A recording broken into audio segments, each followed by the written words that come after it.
You was born 31. Yeah, So it must have been 1930. 36, 37, somewhere along there. Yeah.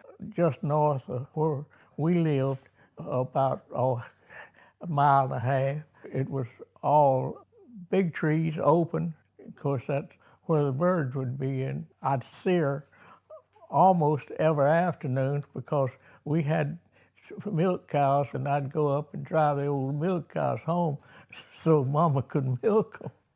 Almost every time she would come to this same tree for, 2 or 3 years. She had I don't know, I can't mock her, but she'd make this noise. I just sat down and watch her.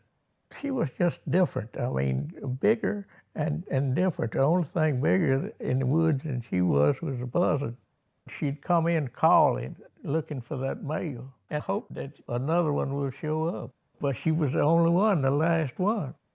She was the last ivory-billed woodpecker that was known of in the country before they were extinct.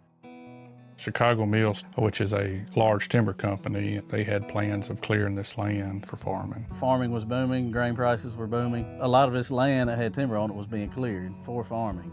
They were putting dozers out here on the land, lining up D9s, running them side by side, and just shearing off all these big virgin timber, planting it straight back, corn, soybeans, stuff like that. You know, and back then, they weren't even harvesting the timber for a wood product. They were rolling it up and burning it. They didn't feel like the hardwood tree was worth any money. One of the most notable species that were affected by cutting timber was the ivory-billed woodpecker that was last seen here on this tract. Once they started clear cutting, the habitat was gone for the ivory-bill. Chicago Mills took care of the ivory-billed and a lot of more stuff too. I think about it when I'm in the woods, especially all the time. Yeah. Well, if I find her, you'll be the first person I tell. I'll come get you. Okay, but you gotta keep that promise. I will. Let me get this microphone from you. Well, you can just leave it. I'll holler. Yeah. You'll tell me if you see it. Welcome back to Voices of the Flyway. I'm Jacqueline Van Meter. I'm Jacob Job. It's week 3 of our migration north.